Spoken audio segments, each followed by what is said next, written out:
Hello everyone, welcome back to the channel. If you're someone who has decided to appear for IELTS, but you do not have much information about the test, you do not know about the various modules and how to prepare for them, then this video is for you. In this video, I will cover all the 4 modules, and also I would cover the different challenges people face when they are attempting the IELTS test, the different challenges of each module, how to practice for them, and also some tips. Yeah, so let's begin. So IELTS exam is of 2 types, academic and general training. Those who wish to study abroad will opt academic, and those who wish to move abroad, then they would go for general training. Now IELTS exam has 4 modules: listening, reading, writing, and speaking. The listening test has 40 questions. These questions you must attempt in 30 minutes. Each question carries 1 mark, and the test is divided into 4 parts. The exam is same for academic and general training. There is no difference. Now, what are the important things you must keep in mind when you start preparing for your listening test? Keep in mind that you need to get familiar with different accents. The accents could be in American English, it could be British, or even Australian. Although the pronunciation is received pronunciation, it is quite neutral. Still, you need to be able to understand the different ways the words are pronounced. Sometimes even the intonation is different. So you need to be familiar with different accents. Another thing which you must get familiar with is the questions, of course. The questions are of different types. You might be asked to fill in the blanks while listening to the audio. There could be a map which you must follow and then choose the correct option, or there could be multiple choice questions. In listening, one of the major challenges is to listen and read the questions at the same time. A lot of people struggle to do this. So that is something which people must keep in mind. That is to listen and read at the same time, to understand what a person is saying while at the same time read the questions. The audio is played only once and nothing is repeated. So if you miss something, then you miss it. And this is the reason why when you're practicing for the listening test, practice by listening to things only once. A lot of times I've seen people practicing the listening test, but they repeat the audio, they do it multiple times, which is not a good practice, and it will not give you a proper insight of your own skills. After the listening test comes the reading. In reading, you also have 40 questions, which you must attempt in 60 minutes. Now here reading is different for those who are appearing for academic and those who are appearing for GT, that is general training. For those attempting the academic section, you generally get 3 texts. In general, you have 5, but the 3 texts which you get in academic are longer as compared to the 5 which you get in general training. And they are also of academic or scientific nature. While in general training, you get texts which are more general in nature, more non-scientific. That is, they are related more to our day-to-day life and work. And that is why academic test is considered to be a little more harder than the general one. Because of the nature of the texts, as they are academic in nature, there can be wide variety of topics which are asked in the academic section, and also because of their length, they are longer. So when attempting the reading tests, you must have good command over your vocabulary. Having good vocabulary will help you a lot. If you have weak vocabulary, then there is a good chance that you would struggle in the reading section. You must also understand paraphrasing, because questions are not asked directly, they are paraphrased. And also very important is time management. A lot of people struggle with this, and they struggle to finish the test on time. Although you get 60 minutes, but reading the texts and attempting the questions can take a long time, especially again in the academic section. So you must learn time management. Now, what can you do to meet these challenges?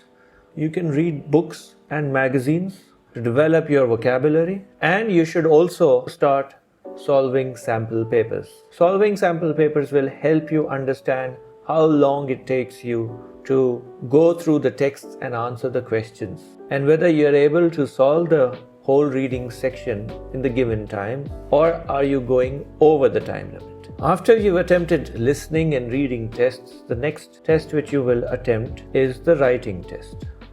Writing section is considered to be the hardest of all three sections. It is where people lose most of their marks, along with speaking. Now, writing section has two tasks, task 1 and task 2. Task 1 is different for academic and general training. In academic, you have to write a report for 150 words minimum, and it is recommended that you do this in about 20 minutes. You have to write a report based on statistical charts. It could be that you have to analyze a table, a bar chart, or a line graph.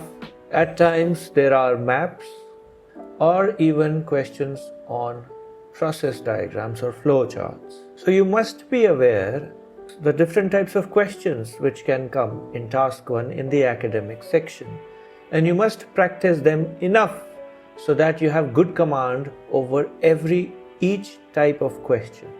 In general training, things are a little easier. You have to write letters. Now, the letters can be formal or informal, but you only have to write letters and nothing else. So there's only one type of question. Now, the letters which you will write also should have 150 words minimum, and it is also recommended that you finish the letter in 20 minutes. Also, for both sections, for academic and general training, it is important that you understand on how the test is marked. A lot of people who have good writing skills, but they lose marks when it comes to IELTS writing. And for this reason, people should be aware of the 4 parameters on which the IELTS exam is marked. Now, what are these 4 areas? I will discuss shortly. Now, after task 1, you must attempt task 2, which is essay writing.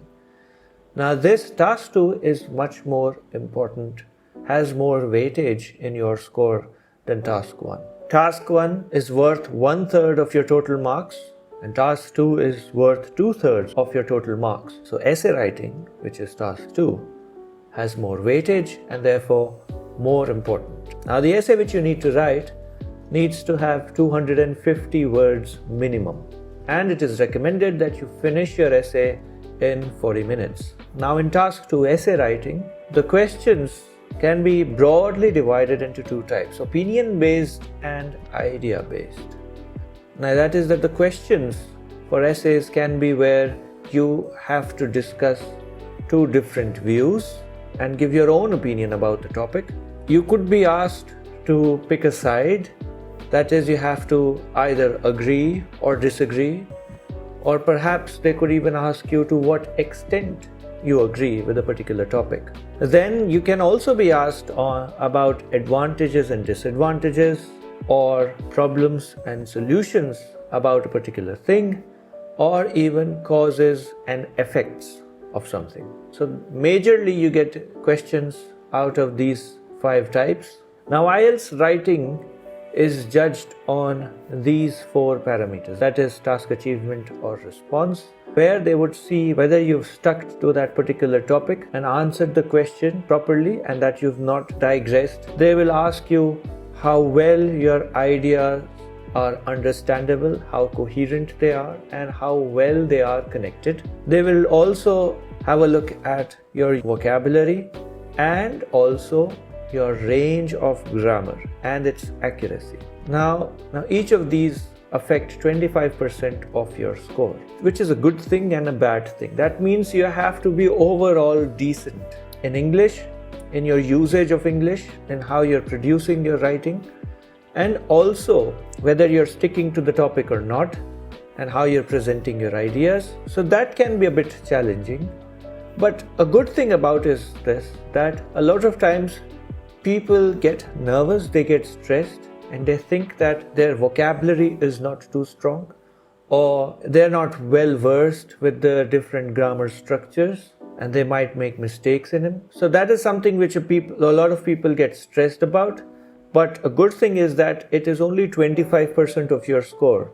So for example, even if you're not strong in vocabulary, that is only 25% of your score. If you're able to write properly, stick to the topic, your ideas are well connected, they are understandable, they are presented properly, and you've not made a lot of grammar mistakes, then there is a good chance that you would get a pretty decent score. After you've attempted the writing test, on a different day you're asked to come and attempt the speaking test, which is sort of like an interview.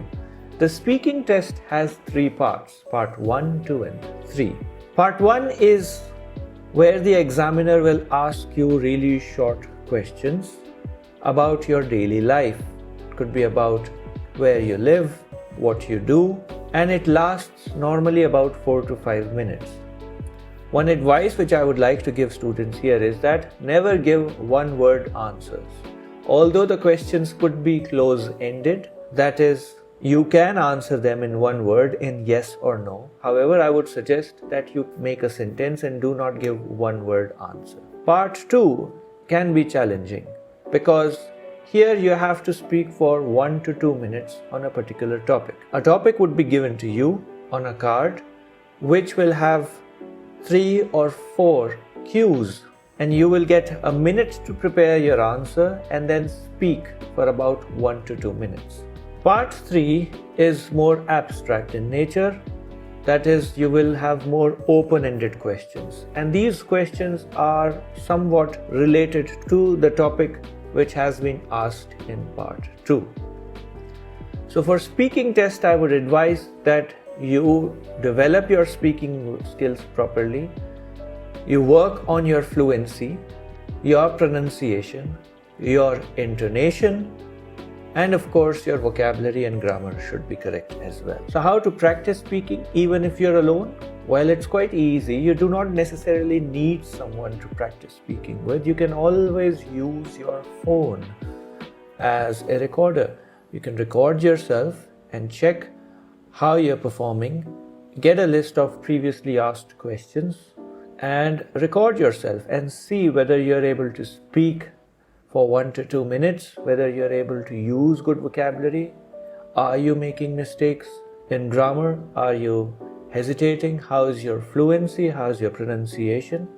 Of course, having someone else is always much more beneficial because they can give you their insight on how they see things.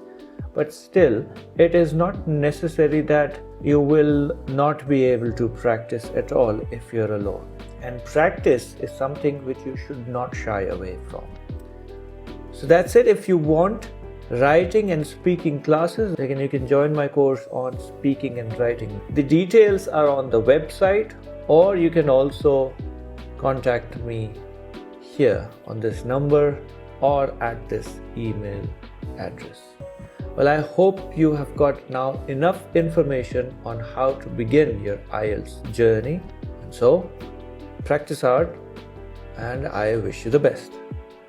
See you next time.